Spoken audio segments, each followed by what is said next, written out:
Hi, and welcome. You're listening to the X22 Report. My name is Dave, and this is episode 1888 AN. Today's date is June 9th, 2019, and the title of the episode is The Call Goes Mainstream. All eyes are now on the central bank. Now, before I get started, I wanted to talk about Q and those people that have been following Q. Ever since Q first appeared, we've learned the truth behind the deep state and its attempt to undermine America and all that it stands for. Fellow QAnons will recognize it straight away. I mean, look closely at the new coin. You'll notice not just the superb level of craftsmanship, but hidden symbols and signs of the QAnon movement. The coin comes with an envelope and a card, and it's packaged in an envelope of We the People. Whether you're new to the movement or been following the movement for some time, you're going to want to add this coin to your collection. Go to greatawakeningcoin.com, and for this month you can get $5 discount if you buy 2 coins. Just use X22 Report in the discount box and you'll get these 2 coins delivered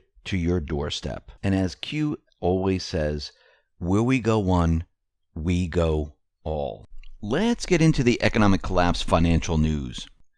Now, we know if we're going to get rid of the central bank, the people around America, around the world, they need to wake up to what the central bank is.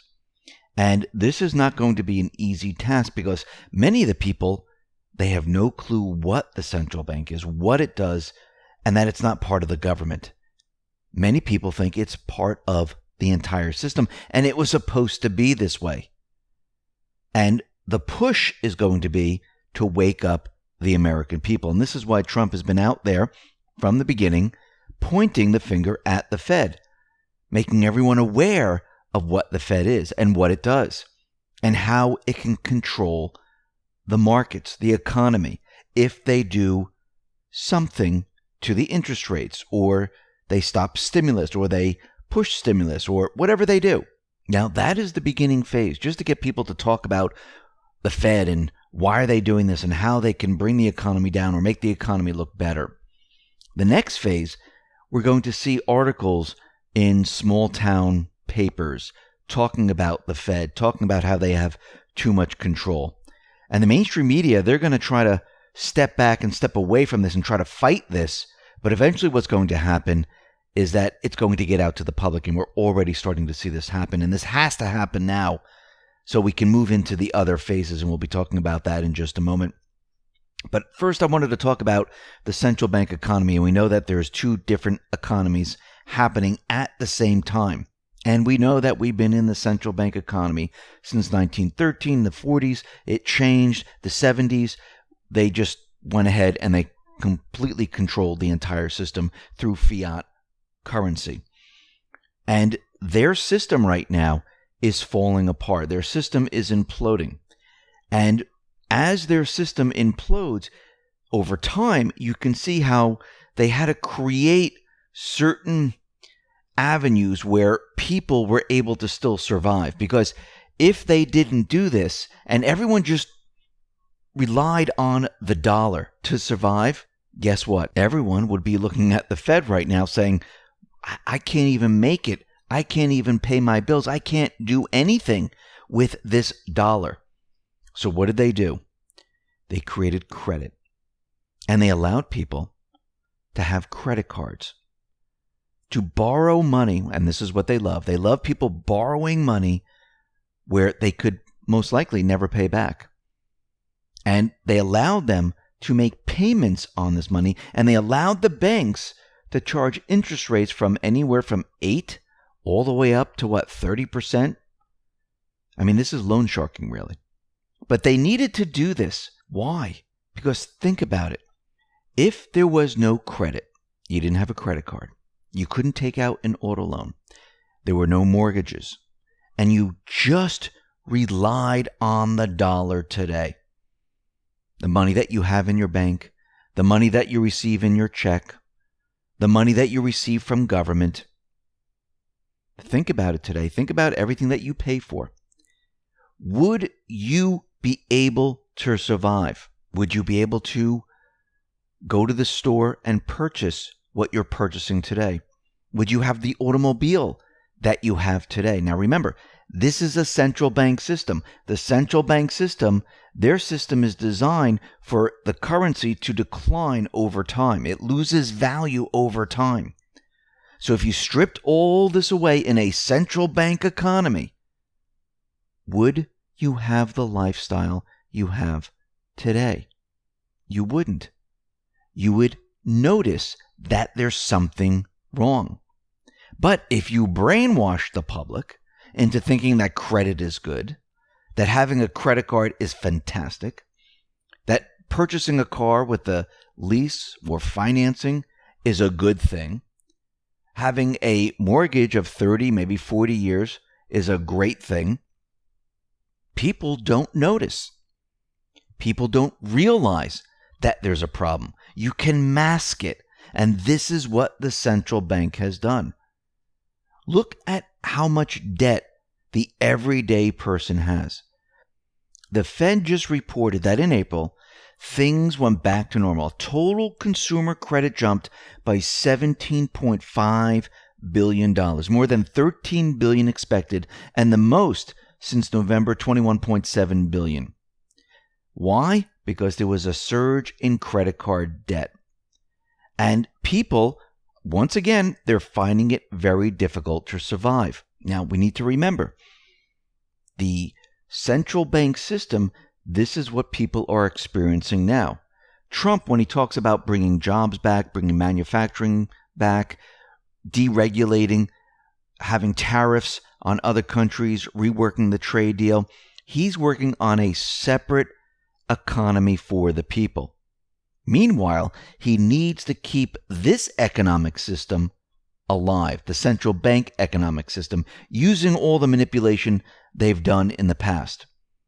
And what he's doing, he's trying to create this new economy so people can transition from the central bank economy into a new economy. Right now, we see that GoPro, it looks like they're moving their camera production out of China because they're worried about the tariffs. And this is exactly what Trump said was going to happen, that companies were going to leave China because of these tariffs. And we're seeing it happen. Now, many people are out there saying that Xi and Trump, they don't like each other, and the United States and China, they're never going to work together. Well, this isn't exactly true, because China, they want to work with the U.S., and the U.S. wants to work with China. Actually, Trump and Xi, they have a nice relationship with each other, and they understand that this is part of business where you negotiate these deals. And you have to remember, Trump is reworking everything that was done in the past. And he's not going to be starting World War III with China. That's not going to happen.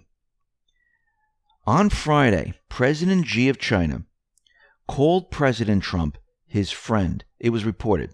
Speaking to businessmen and officials at the St. Petersburg International Economic Forum on Friday, Xi, sitting with his Russian counterpart Vladimir Putin, said he believed disengagement would be dangerous and that his friend, U.S. President Donald Trump, would share the same view. There are some trade frictions between us and the U.S., but China and the U.S. are closely intertwined, and we are each other's biggest investor and trade partner, he said. When asked if he thought China's relationship with the U.S. should be adjusted as globalization has come under pressure, Xi said more than 10,000 people fly between China and the U.S. on a daily basis, which is about 4 million people a year. I can hardly imagine a complete decoupling between China and the U.S. This is not the case that I would like to see. I don't think our American friends want to see it, and my friend Trump wouldn't want to see it either. This is perhaps the first time in history that a communist Chinese leader referred to the U.S. president as his friend. Like I said, they do have a very good relationship. And I believe behind the scenes, they've already worked out a lot of the deal. And Trump and Xi, they decided that we're going to keep this under wraps for a time being. And there's a reason for this. I believe what they're trying to do is they're setting up the narrative for the takedown of the central bank system. Yes, I know there's billions of dollars coming in from tariffs, and China and the middleman, they're paying for it. But remember, they're using the central bank system to do all of this. And they're going to keep this going for a little bit longer. And they need to keep this going a little bit longer because they need to set up a narrative. And I believe Putin, Xi, and Trump, they're all in on this. And when the time is right, you're going to see a deal made. Now, remember, the central bank, they've been pushing the idea, and when I'm talking about the central bank, I'm talking about Fed, the IMF. They've been talking about the idea that these tariffs, they're going to bring down the entire global economy. Because of these tariffs, the global economy is slowing. Well, the global economy has been slowing for a very long time. It has nothing to do with tariffs. But I do believe Trump wants to use this as a weapon against the central bank, because once China and the U.S. make a deal and there are no more tariffs and the global economy continually declines, this will have nothing to do with Trump anymore. This will have to do with the central bank. And during this period of time, while he waits this out, this is why he's not in a rush, because he needs to build the narrative to go after the central bank. Now, this is coming out of the Dallas News, which I think is very interesting. And it says, the Federal Reserve is usurping authority, and here's why you should care. Now, I'm just going to read a part of this so you can get some idea what this is. It's no secret things have been a bit tense between the White House and the Federal Reserve. Trump has criticized the Fed, accusing it of recklessly endangering the ongoing economic boom. Fed officials in response have raised concerns about political interference in monetary policy. In recent months, two potential nominees to the Fed's boards of governors, Stephen Moore and Herman Cain, withdrew after lackluster support from senators in the president's own party. The president is reportedly considering longtime Fed critic Judy Shelton for one of the open seats. Now, remember, Shelton, she at one time served as the director of Sound Money Project. She likes gold, and we could see this is why Trump wants her in there. Let me continue. No doubt most Americans consider such issues uninteresting and unimportant. The political aspect of central bank behavior and the technical aspect of monetary policy are highly specialized topics. Why should Americans care? Well, the Fed is one of the most important public institutions in the country. It has significant power to influence the state of the macroeconomy. Furthermore, in the year since 2007-2008 financial crisis, the Fed has acquired additional discretionary and wide-ranging powers. Rather than engaging strictly in monetary policy, the Fed's behavior since 2008 looks more and more like direct preferential credit allocation. Indeed, its actions resemble fiscal policy more than monetary policy. So the bottom line to all this is that the Fed's increasing power and lack of oversight over the past decade represents a usurpation of authority by would-be macroeconomic and financial experts at the expense of the citizenry. This is contrary to the spirit of a self-governing republic. No institution chartered by the public is above public scrutiny. Now, what this article is doing, it is calling out the Fed, that they have too much power, that they're above the law, that they need to be reined in or restructured. Because what the Fed is doing is not benefiting the people. What we see happening right now is that there are journalists writing articles about the Fed. Now, this is not in the mainstream media like CNN, MSNBC, and all this.